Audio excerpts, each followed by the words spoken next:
جو شخص پیٹ بھر کر کھانا کھاتا ہے وہ خدا سے دور ہو جاتا ہے، یا دوسرے الفاظ میں کہ جب اس کا پیٹ بھرا ہوا ہوتا ہے اس کا دل عبادات کو انجام دینے کا نہیں کرتا۔ روایت بہت سخت ہے۔ دور ترین مخلوق خدا ہے وہ کہ جس کا پیٹ بھرا ہوا ہو، خدا سے دور ترین ہے۔ دن میں اگر انسان زیادہ کھا لے تو خدا سے دور ہو جاتا ہے، اور اگر اسی کھانے کو کھا کر سو جائے تو وہ خواب کہ جو اس کے اور خدا کے درمیان رابطے کا ذریعہ ہے۔ اگر اس پیٹ بھری ہوئی حالت میں سو جاتا ہے تو اس کی روح کو جو خدا سے برکتیں حاصل کرنی ہوتی ہیں وہ اس سے بے بہرا رہ جاتا ہے، یا اس سے کم فائدہ حاصل ہوتا ہے۔ اگر دیکھا جائے، اگر ہر رات ہماری روح اس برکات سے محروم رہ جائے تو یہ ایک بہت بڑا نقصان ہے۔ خدا کی بہت ساری ہدایتیں خواب کی صورت میں ہیں۔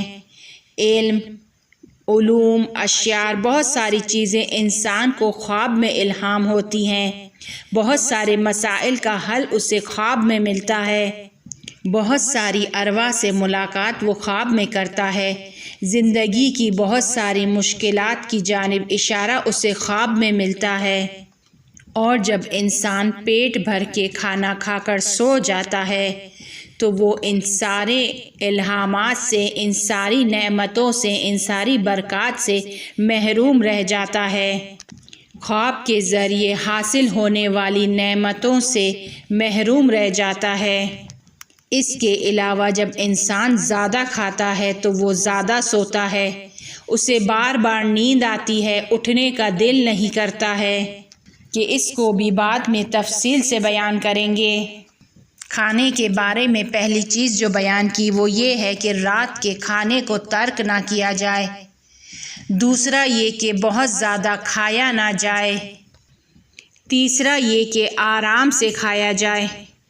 امام صادق علیہ السلام فرماتے ہیں، اپنے سفرے پر بیٹھنے کے وقت کو طولانی کرو، کیونکہ یہ زمانہ، یہ وقت تمہاری عمر میں حساب نہیں ہوگا۔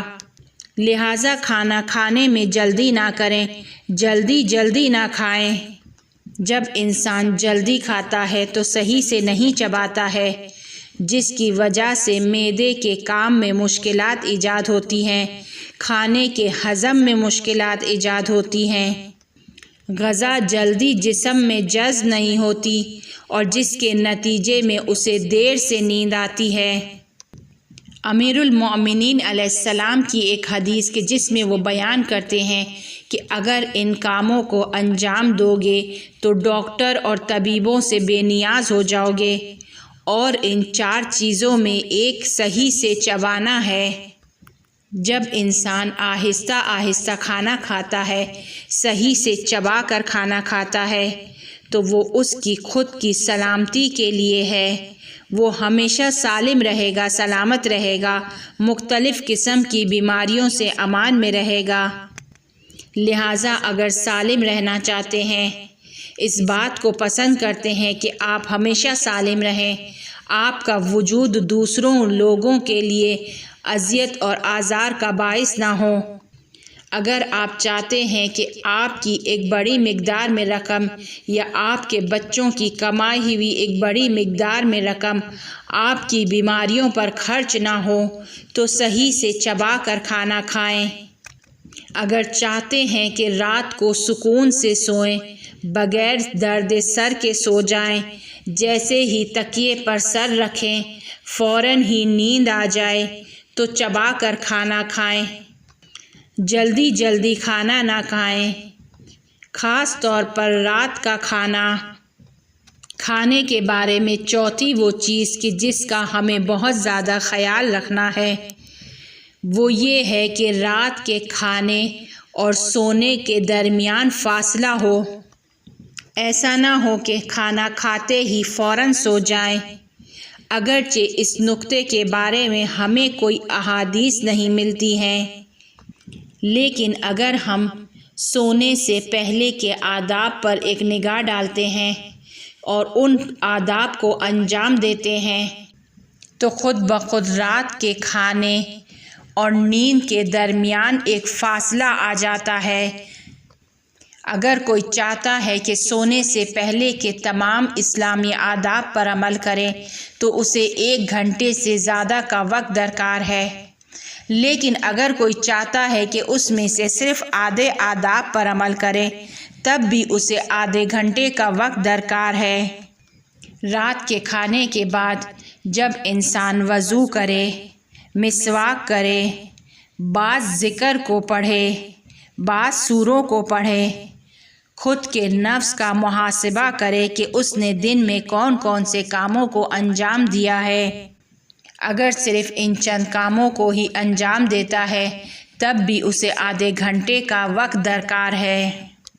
اس کے علاوہ انسان جب رات کا کھانا کھاتا ہے، اس کے بعد اگر اپنے جسم پر ایک نگاہ ڈالے تو اسے کوئی شک و شبہ کی گنجائش نہیں رہے گی کہ مجھے ضرور نیند سے پہلے ایک فاصلہ دینا ہے، میں اس وقت اس حالت میں سونے نہیں جا سکتا کیونکہ پیٹ میں کھانا ہے اور میرا نظام ہاضمہ اس وقت مشغول ہے، کام میں مشغول ہے، غذا کو ہضم کرنے میں مشغول ہے۔ جب تک میرے جسم کا سسٹم سکون میں آتا ہے مجھے تھوڑا سا وقت درکار ہے اور اس کے بعد سونے جائیں۔ 5ویں وہ چیز کہ جس کے بارے میں ہمیں خیال رکھنا ہے، کھانے کے بارے میں وہ چیز کہ جس کا ہمیں بہت زیادہ خیال رکھنا ہے، وہ یہ ہے کہ سونے سے پہلے ایسی چیزوں کو نہ کھایا جائے کہ جو انسان کو تحرک میں لے کر آئے۔ گوشت، چاکلیٹس، چائے، قہوہ، ڈرنکس وغیرہ ایسی چیز ہے جو تحریک کرنے کی خاصیت رکھتی ہیں اور انتہائی آسانی سے انسان کی نیند کو اڑا دیتی ہے۔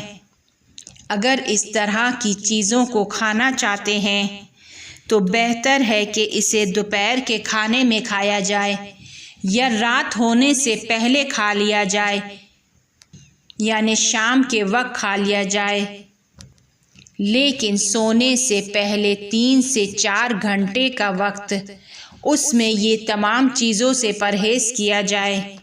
وہ لوگ کہ جو ریاضت کرتے ہیں، عرفانیت تک پہنچنا چاہتے ہیں، خدا کا قرب حاصل کرنا چاہتے ہیں، خدا کے قریب ہونا چاہتے ہیں، ائمہ معصومین علیہ السلام سے ملاقات کرنا چاہتے ہیں، وہاں پر علماء اپنے دستورات میں یہ دستور بھی دیتے ہیں کہ اگر دوپہر کو گوشت کھا لیا جائے تو رات کو ہرگز گوشت نہ کھایا جائے، یعنی دن میں 2 مرتبہ گوشت کا استعمال نہیں کیا جائے۔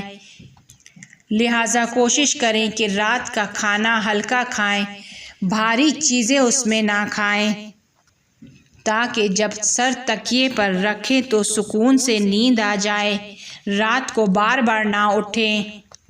اس طرح کے کھانوں سے پرہیز کیا جائے اور اس کی جگہ ایسے کھانے استعمال کیے جائیں کہ جن میں کیلشیم موجود ہو، کہ جو بے خوابی کا علاج ہے، جیسے دودھ یا اس سے بنی ہوئی کوئی چیز، کیلا کھانا، اخروٹ کے ساتھ پنیر کھانا، مچھلی کھانا، پاپ کارن کھانا یا گندم سے بنی ہوئی کوئی چیز کھانا، یہ آپ کے بہتر طریقے سے سونے میں آپ کی مدد کریں گے۔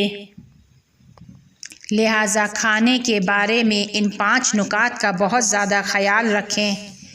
رات کے کھانے کو ترک نہ کریں، پیٹ بھر کے کھانا نہ کھائیں، آرام سے کھانا کھائیں، کھانے کو اچھی طریقے سے چبا کر کھائیں۔ رات کے کھانے اور سونے کے وقت کے درمیان میں فاصلہ دیں، کھانے کے بعد فوراً نہ سو جائیں۔ اس کے علاوہ سونے سے 3 سے 4 گھنٹے پہلے تک کے وقت کے درمیان کوئی ایسی چیز نہ کھائیں کہ جو انسانی جسم کے تحریک کا باعث ہو، کیونکہ ان سب کے اثرات آپ کے جسم پر پڑتے ہیں۔